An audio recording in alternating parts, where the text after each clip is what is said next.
Happy Tuesday and welcome to the channel. Today's the 28th day of June 2011 and I'm going to take care of 6 requests in one. Yeah, you heard me right. I got 6 requests to talk about the Asus VH232H monitor. I've had this for a long time, actually, since January of, I believe, 2010, so over a year, about a year and a half. And it's been a really fantastic monitor. There's a couple complaints, but for the most part, it's been really useful and definitely done its job. We'll go over a few specs. We'll take a look around the unit. Obviously we have it connected up to my MacBook Pro, which lives right over here, via DVI rather than HDMI.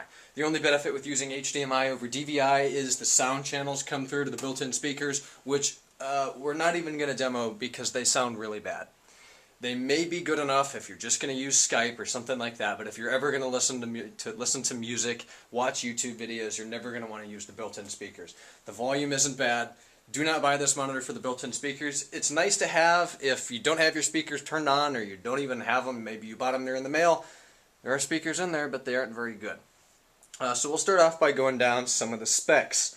Again, the model is VH232H. That means it's a 23-inch 16 by 9 display, of course 23 inches. This way it's 1080p, meaning it's 1920 by 1080, 120 Hz refresh with a 5 milliseconds response time. Pretty good. The contrast ratio is 20,000 to 1. Most of the ones I was looking at this time were around 10,000 to 1, so it's a better contrast ratio.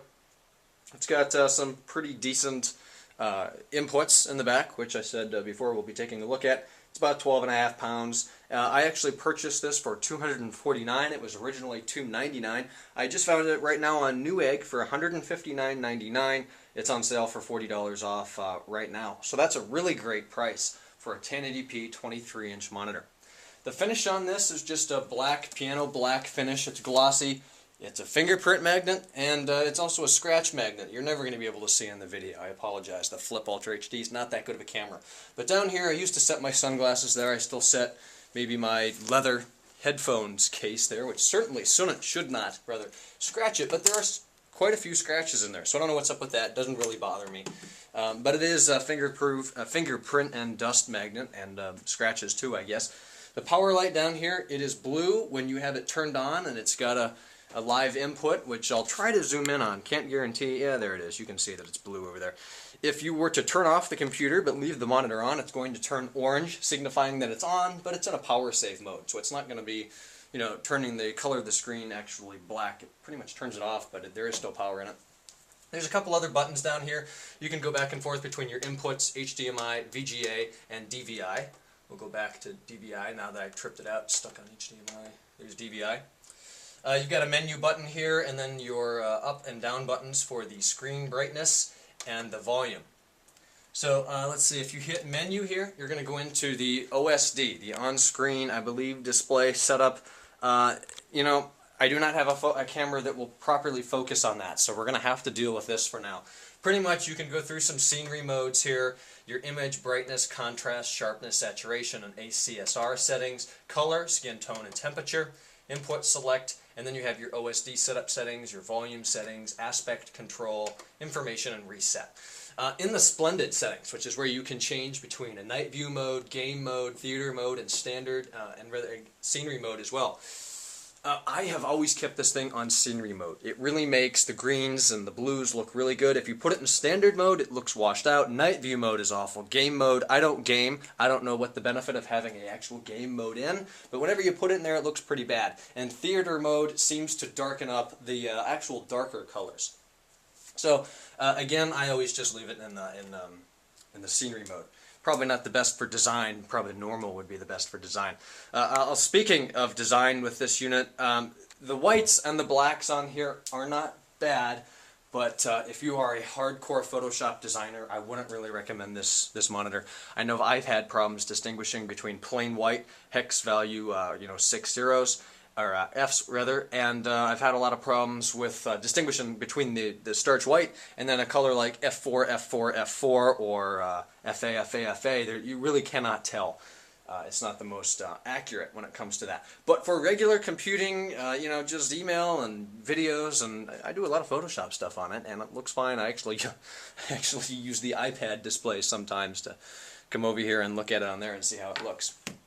But it has been a really good monitor. So we'll take a look at the back, see what's going on around there, do a little walk around, and see what ports we've got.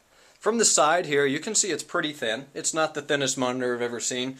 There's my hand for comparison, but it's definitely thin enough. You've got some pretty decent ventilation here at the top. It never really gets hot, and I've left this on for several hours.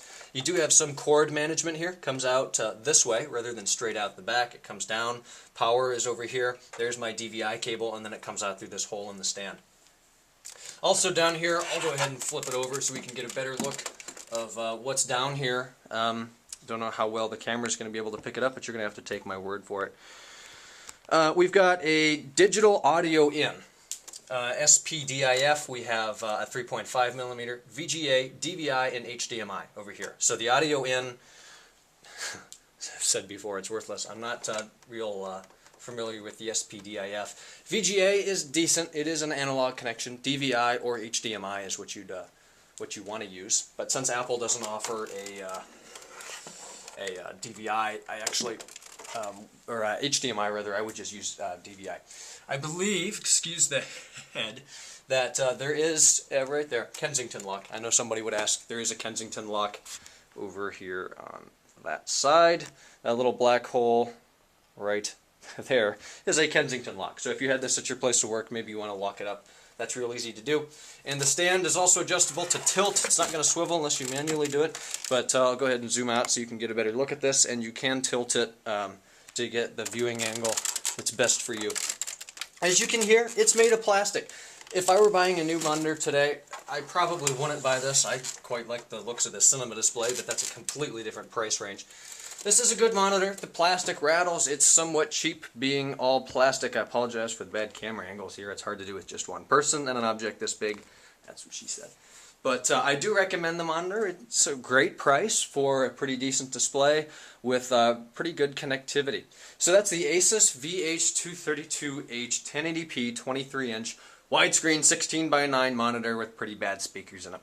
Thanks for watching the review. I hope that you guys enjoyed it. And any more requests, send me an email with the subject line request to ryan@techinform.us. I will be replying to those shortly, as I said in yesterday's video.